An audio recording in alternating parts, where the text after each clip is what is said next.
All right, welcome in. We're back again. Today we're going to be talking about waiver wire ads for week 4. We got LJ Jennings with us, per usual. He's done his homework. He's studied. He's going to put a master clinic together again for us. And, it's me again, Yanni, back to talk about the week ahead. And maybe even the week past. I'm going to be honest with you guys, it wasn't a great week for me fantasy-wise for my teams. But per usual, we gave you guys some good pickups. I mean, if you go back and you look what we gave you Deontay Johnson before the big game. We gave you Juwan Jennings, who was I think he was the top scoring fantasy football player in the NFL this week. So we gave you that guy. We said, go pick up Juwan Jennings. Now we're going to talk about waiver wire for this week. Who's out there? If you didn't pick up Juwan Jennings, now you're going to have to spend a lot of money to go out and get him. You could have had him last week, right? So that's right. And, some of these guys will probably pass through your waiver wire tonight and you can pick them up later. But if you got a waiver wire tonight or your deadline is the 25th, which I think is most people's, we got some guys that you might want to put some bid in on. So let's start with the LA Rams wide receiver core. Again, Kupp and Paku are going to be out.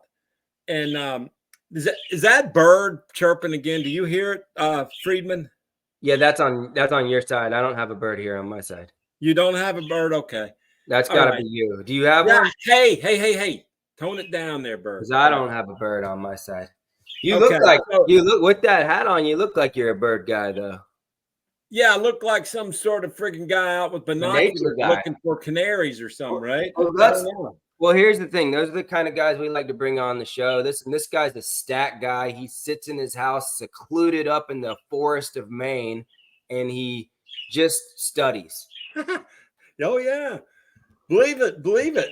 Hey, listen, I gave you guys Jennings.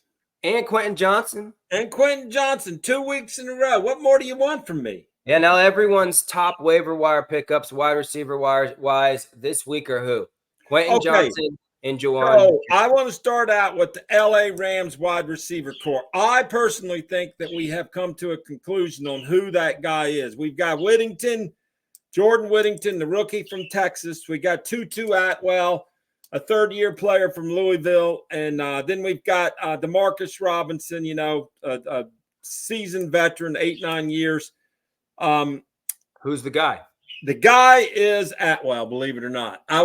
Last week I would have said, no, it's not Atwell. But it appears it is Atwell. He had the most snap counts. He had the most play. He caught the most balls. He was literally inches or feet, yards away from a TD. So if you're going to go that route, I think he's the guy to go with. Whittington and Robinson just did not pan out. I honestly think, Friedman, and I don't know if you'd agree with this, but I think that Robinson is only good if Nakua and Kupp are there because it makes him completely he can kind of do his own thing. He's not a good route runner. So when the Kupp and Nakua are there, they're concentrating on him and he gets open by accident. But now that they are concentrating on him, I think he's not your guy. Yeah.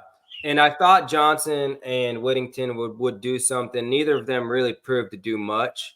I really think I'm in agreement with you. I think Atwell's the guy. I do too. I think Atwell's the guy to pick up, guys. So tonight, I don't think you'd have to pay. Well, I'd say less than 5%, wouldn't you?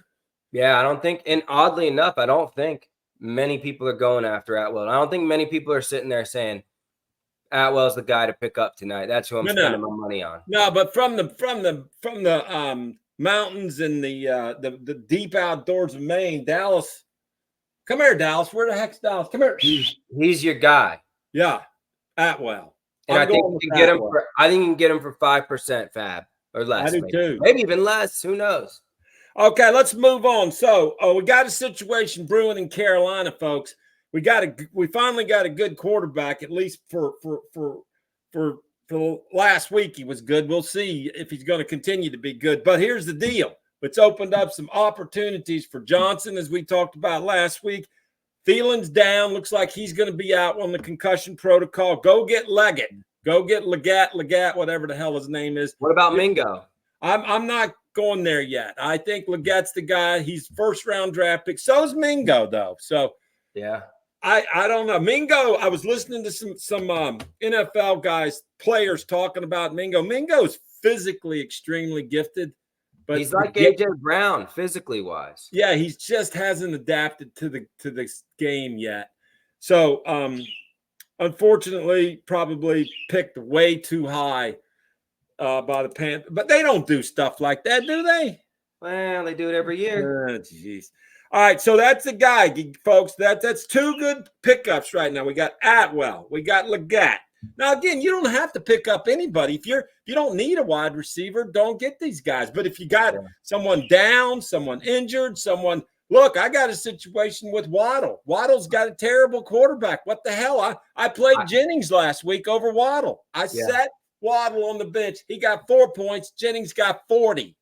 Yeah, and listen, I've got a situation on my end too. I've got Devontae Smith down. I think a lot of people have Devontae Smith down. If you have him down and you don't have a replacement, those are good potential replacements this year or this week. Another guy I want to just bring up real quick, since we're talking wide receivers, is Darnell Mooney. I know people don't like him. He's not a sexy pick by any means, but Darnell Mooney, listen, he never comes off the field. He's been in 93% of snaps every week this season, has 7+ targets in the last 2 games, and he's the wide receiver 16 in total fantasy points for weeks 2 and 3 combined. What do you want? No, I agree. I mean, I've reluctantly come to that conclusion as well. You know, there's certain guys, and you'll find out that you just somehow or another, just, you know, whatever it is, you latch on to certain people and not on to others. He was not a guy that I initially had latched onto at all. And probably because of his experience with the Bears, I thought he stunk there. But seems to be much better with Cousins. So we'll go with that. Also, staying with wide receivers, Calvin Austin III.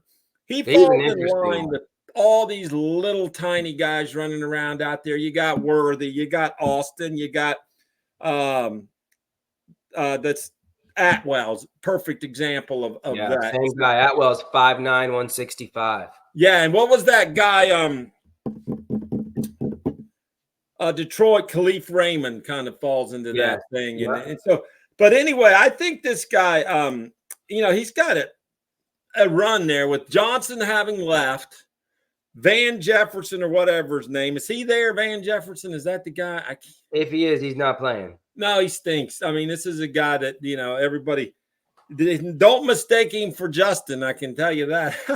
No, but Justin. Anyway, Calvin Austin, you know, 96 yards receiving, 4 catches and a touchdown last week. So don't, you know, if you like Pittsburgh, you like that offense with Fields, take a look at him. And one more wide receiver, Michael Wilson. We got Greg Dortch, who's kind of playing with a bum hamstring. You know, Harrison has turned out to be wildly inconsistent. So, you know, Wilson, I think, will end up being a good, solid wide receiver too. And the other thing about Wilson, and all these things have to come together, folks. You know, what made Jennings so good? What made Jennings so good? What made Jennings so good? Opportunity. Kittle was out and Samuel out. Well, what's going to make this guy so good here? Well, it's going to be the opportunity. Michael Wilson is going to be playing with McBride, concussion. Okay. And they're going to be concentrating their efforts on Harrison Jr. So Dortch and Wilson should be wide open. But I want to talk about something real quick. And this is something you got to understand in football. The reason Jennings was a good pickup was not because Jennings is necessarily, you know, he's a great player, don't get me wrong, but the reason he's not been a good pickup until now was San Francisco plays a fullback, okay? When you play a fullback, you only have 2 wide receiver sets. So you only have Samuel and Ayuk out there and Kittle. Well, when Kittle and Samuel went down,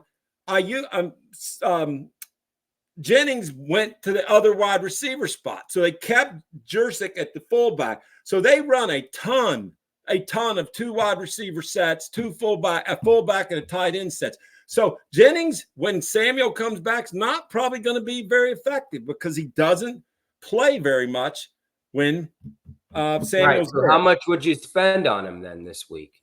You know, you don't want to spend on Will. I wouldn't spend a ton of money on if he's still available in your league. Yeah, I would spend enough to get him for a couple weeks, and if you can't, screw it, because when the other guy comes back, when Samuel comes back, he's not. Now who knows?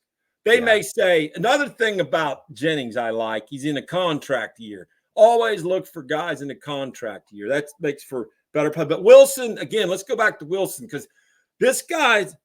Look up who Wilson's playing this week. Who's he playing against? I think it's a good matchup. It's the best matchup you could possibly have. The worst defensive backs in the league. I'm talking about the Commanders. Okay, so you got Michael Wilson. You got no Trey McBride. You got Marvin Harrison Jr. being double teamed. I think Michael Wilson is primed for a big game, folks. Just saying. Yeah. I couldn't agree more. If he's available, what's he available in our leagues? In the leagues, right? Last time I checked, is like 7%, so 93% available. Yeah, he's a good one. He's a really, really good one to add. About opportunity, though. What about would you lean more towards Wilson or Dortch? I'd lean more towards Wilson. He's got a little better pedigree. Okay, he's a little better college player. Dortch is a little guy. I like Dortch. He's tough as nails. Wake Forest kid. He's a North Carolina kid. I like him. But, I'd lean towards Wilson. I think somebody, and it may be Harrison. I hope not, but it may be Harrison. Well, I don't hope anything against Harrison. If you have Harrison, I hope he does. But I think this is set up to be a beautiful, beautiful opportunity for Dortch or Wilson. I'm leaning towards Wilson at this point. But if you have Dortch, you might want to play him. I think I'd lean toward Wilson too. Dortch played last week, and he was okay. He was all right. He was out there, but yeah, and he's coming off a bum hamstring, so we're gonna go to running backs real quick and wrap this up. But we just wanted to get some of these names out here real quick to you. So running backs, listen, there's really not a ton of running backs available anywhere that are going to get any run at all in terms of unless somebody goes down. So and predicting what Dallas is doing, I almost think you can cut Elliott at this point. I almost think you can cut. I mean, Dowdle, I don't know what they're doing with Dowdle. That Dallas team's in a mess right now. Their defense couldn't stop a Pop Warner team at this point. So I don't know what's going on there. So I'd stay completely away from their backfield. Well, I've been telling you guys for 3 weeks now to add Bucky Irving. He's still 65% available in leagues. That's hard to believe. After this week, he will not be. So he's not available in any of the leagues I'm in. No, I know. Well, that's because I've had him. Well, here's the deal on him. Friedman's right. A blind hog finds an acorn every now and then, right, Friedman? So the deal is he's right. This guy's going to take over that backfield. It didn't matter. I think it might be as early as this weekend. Yeah, so, I think it'll happen this weekend. But another interesting case is this Chicago Bears backfield. Who in the hell knows what's going on there? Swift is terrible at this point. Herbert's not even getting to play, and Roschon Johnson actually for the first time got a little run this week, and it kind of says, okay, it wets your whistle as to what's going on there. Is he gonna be the guy? So I don't know. It's pure guess. What do you think, Friedman? Well, Roschon Johnson's available in 99% of leagues, and you will not have to pay very much to get him. I don't think you pay anything. You might not have to pay anything. I think it's a good idea to put him on your bench this week and see what happens. Because one, Swift is very injury prone. Two, he's been absolutely terrible. They have no reason to not say, hey, let's let Roschon get some more balls this week and see what happens. If he comes out there and he plays pretty well, I think he's going to take over the backfield. Plain and simple, I think he will. Khalil Herbert's kind of out of the picture, it seems like. In fact, they may get rid of him. I'm not sure. But I would say that from what I saw this weekend, they're going to give Roschon Johnson a little run. And I would say Adam. Another guy that I was looking at this weekend as well that looked pretty good behind Josh Jacobs, who, again, another guy who could go down any week is Emmanuel Wilson. I watched some of that film on Emmanuel Wilson. He's pretty good. He's also 97% available, and you will not have to spend much money on him this week. And listen, the one thing about this guy, he's not playable right now. Right. But neither of them are. Roschon neither one of them. But if the thing you want to look for is he good enough to play if Jacobs goes down? Is he good enough, or are they going to have to go out and find somebody else? And in the Wilson case, I've seen enough of him to say he's a big back. He's 220 pounds. He's fast. Yeah. The coaches say nothing but good things about him. Teammates, coaches. If Jacobs went down, you'd have an RB2 at worst. Right. So, if you've got Jacobs, we're telling you right now, you're crazy not to grab this guy. Yeah, and those are definitely two guys right there. Roschon Johnson, Emmanuel Wilson. Stash them on your bench because I think their time's going to come. And don't forget about Garendo either. And don't forget about Garendo. Another guy that I was looking at that played a little bit for the first time, Tyrone Tracy. He saw an uptick in touches in week 3. Singletary is, again, the clear number 1 there, and he's been pretty good, honestly. But Tyrone Tracy did see some touches last week, and he was pretty good. 5 rushes, 23 yards, 2 receptions for 17 yards. They played well, and that's a good call, Friedman, because the thing about it is I watched some of that game, and the backup to Tracy is a guy named Gray, or he might have even been second team. I don't know how the pecking order was there, because I wasn't interested in picking up any of them, to be honest with you. But here's the deal. I think Tracy has passed Gray. Gray had a bad fumble.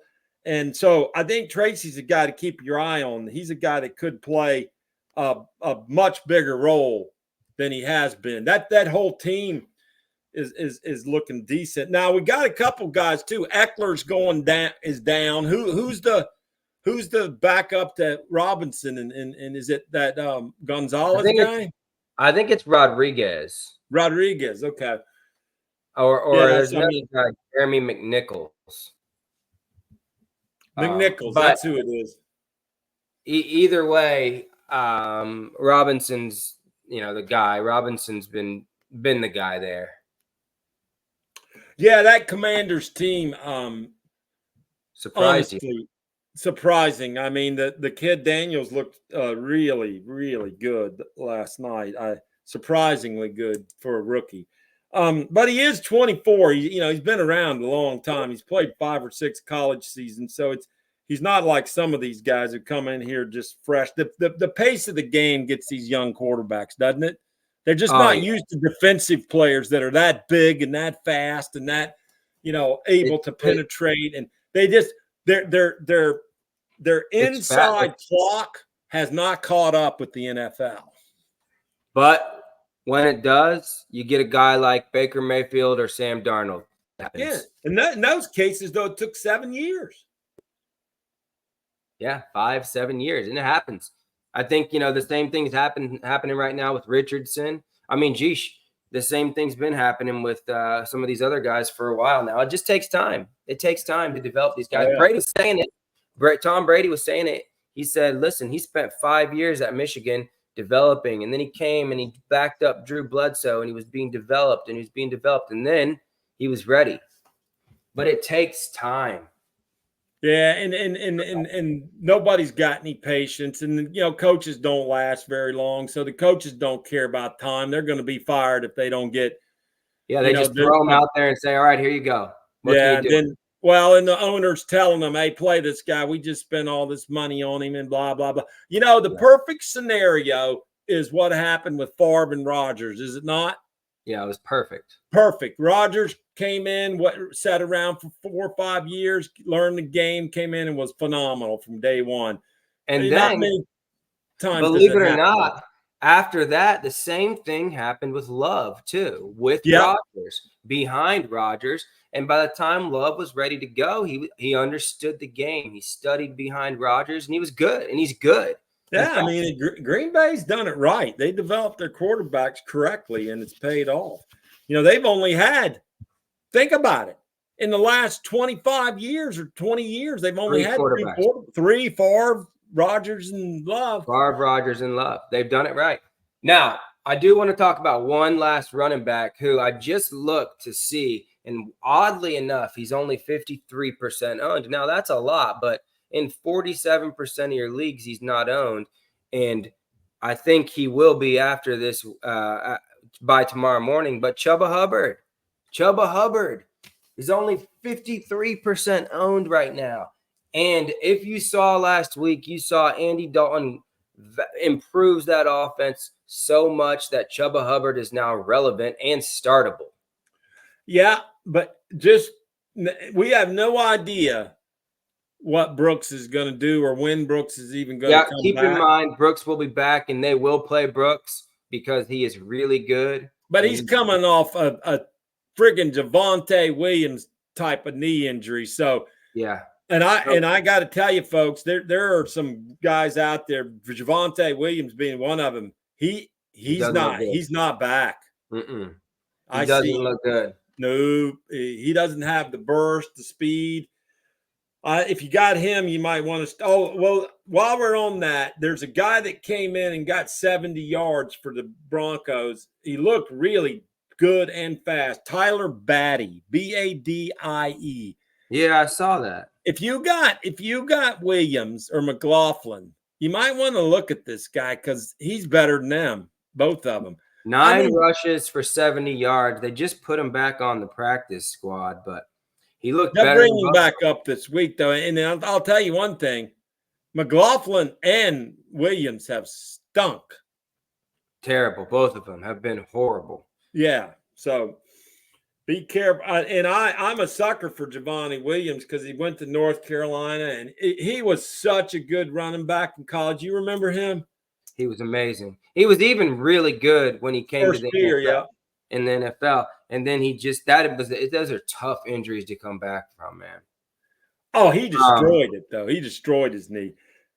I don't know that is there anybody else you want? I mean, quarterback situation obviously is everybody's struggling with their quarterback. I mean, you Richardson's been stinking it up. Caleb Williams came on with a little bit of a better game. I don't know who, this Darnold and Mayfield are guys that nobody wanted at first. Now they're probably, top 10 quarterbacks. So you're kind of stuck with who you got in the quarterback. If you're in one of these double quarterback leagues or super flex leagues, man, there ain't enough to go around, are there?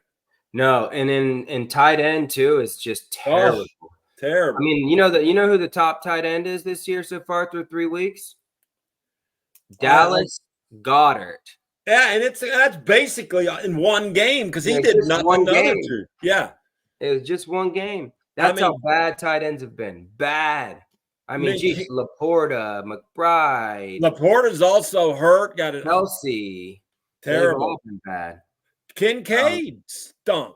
Yeah, so basically you just throw out the guy you have at tight end and hope he has one of those big weeks. Yeah, Kincaid had a good game last night, but it's the first time he's had a touchdown. And, there's nobody to pick up at tight end. I mean, it's the same old cast of carriers, Chigaboo, Akazubadu, or whatever his name is. Well, Cole Kmet is available in, 60% of leagues. I'd probably add him if he's available in your league. He just had a decent game too, but he's also one of these guys who does that. I remember last year, Cole Kmet had a 3-touchdown game last year, believe it or not, and then didn't do a dang thing the rest of the year, I believe. You know who is available in 85% of leagues is Tyler Conklin, who caught 5 balls for 93 yards on Thursday night with Rodgers. There's a guy again. Yeah, I would put him in the Mooney category with me. I've never seen a ton of value in him, but with Would Rodgers. would you rather play? So say you have Laporta and he's not playing this week. Would you rather pick up Komet or Conklin and start him? That's tough.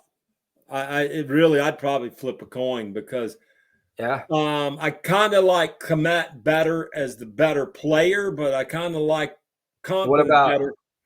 And then there's Noah Fant, there's Parkinson, there's Zach Ertz. They've all been the same. They've all literally been the exact same player. 5 balls for 40 yards, 3 balls for 28 yards, 6 balls for 42 yards. That's what it is. That's what you're looking like. You'll get luck if you get a cut touchdown from one of these guys. It's a great day. I mean, Taysom Hill may be out there in your league, but he's beat up, so Yeah, he didn't even play last. Noah Fant caught 6 balls for 60 yards last week. That's not bad. There's no reason Noah Fant shouldn't be a top 10 tight end. I mean, he's physically got everything. Oh, he's great. Yeah. He's never done it. And what about, with Love coming back, maybe Musgrave gets some more work. I don't know. I think I wouldn't spend any money on any tight ends. Just pick what's available. Pick one of them if you need one. If you've lost Laporta. If you held a gun to my head and said pick one, it'd still be Parkinson for me because I just think that Stafford throws so much that it's just, but he might fall into the end zone one day by accident or something. I mean, shoot, Parkinson's one of those guys where he could catch 3 touchdowns in one game. Yeah, and that's all he does all game, Yeah. Remember that guy last year that played for the Chargers? He's like 6'8", 4, Donald Parham. Oh, yeah. He's like 6 to 8 or 9. He caught like 5 touchdown passes. Throw it up to him. But, I don't know. There's not, honestly, folks, there's not a tight end out there that's going to make or break your season. So there's just not done. I don't think there's a tight end, period. What do you like this week for defense and kickers real quick? If you're spending a little fab on a defense this week, who you picking up that's available? It's a tough week. I tell you, I've looked at it and, Pittsburgh's a good pickup, but I'm sure somebody has them in your league. Of teams that are out there, maybe Minnesota would be a team to look at. They've played good, solid defense all across the board. I mean, look at the quarterback match. Believe it or not, I think Tennessee's not a bad matchup against that terrible Miami quarterback. Yeah, that's what I was thinking. Tennessee's probably a good pickup this week. Maybe the Browns if they're available for playing the Raiders. The only guy that can stop Tyreek Hill and Jalen Waddle. Yeah. Skylar Thompson. He's the only guy that can stop him. Yeah, he's the only one. Yeah. It's terrible. That Jaguars team looked terrible. If the Texans defense is available, man, I'd maybe pick them up. I don't know what happened. Yeah. I don't know what happened to Lawrence. But man, he looks bad. Kicker wise, obviously, you've got, again, I don't think it matters. They're all so good now. If they get opportunities, they're going to hit field goals. Yeah, it's, try to get a guy, depending on what your league is. Like we have a league we play in where if you kick a 61-yard field goal, you get 6.1 points. So if you're in one of those leagues, get a big leg. Matt Prater's got a big leg. Dicker the kicker's got a big leg. Jason Myers from Seattle's got a big leg. So, Tucker stunk so far this year. I'd look for a guy that's, but like Friedman said, Friedman's right. I mean, you got 32 kickers in the NFL. I think every one of them can kick a ball. Yeah. He can almost, it's just a matter of who the hell, kicking. I had 3 weeks of 17 weeks or 16 weeks last year, LJ, where I had a kicker get 0 points for me. Isn't that incredible? Oh, I know. I remember. That was impressive. Yeah, you do some things in fantasy football. They're very really impressive on both sides of the table. I mean, incredible stuff comes out of that Friedman camp. I mean, good and bad, incredible scoring and incredible Sometimes it's either extremely good or extremely bad, it seems. Yeah, well, there's no in between. Well, I'm not one, you could say I'm not afraid to make moves. I get the guys that I like. I went out and I got Tony Pollard and old Bowser last week, and it did not work well. And I thought it was going to work really, really well, but I'm going to keep thanks playing. a lot. You gave Goddard to the guy I played. I know. It's just ridiculous, absolutely ridiculous. All right, let's wrap it up. It's 30 minutes. We've been on this.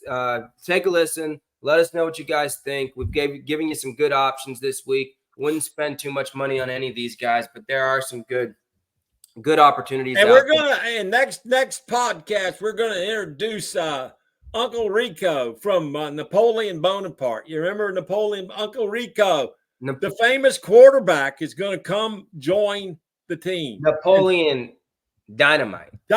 Yeah, I'm thinking Napoleon Bonaparte. I think he was the French dictator. Yeah, the little French guy, right? Yeah, little French. Yeah, little. That's where Napoleon sent him. Right. All right, so Napoleon Dynamite. So next podcast, Uncle Rico. He is coming on to bring his insights, right? Right. He'll be a guest on the show, and then we'll add some more people as well. Not that same show, but moving forward, we'll have people on here. So this is LJ Jennings here, and just wanted to say, from upper part of Maine, we're ready to give you folks the winning tickets. Now we've already done it. Johnston, we did. Johnson, Jennings, other guys as well. But nobody had. These other guys are behind us. They had Johnston and Jennings after they did it. Right. We had them before. They're telling you to grab them right now. Yeah. All right. I got to hop off, LJ. All right. Take care, Friedman. All right. Thanks, guys. See ya.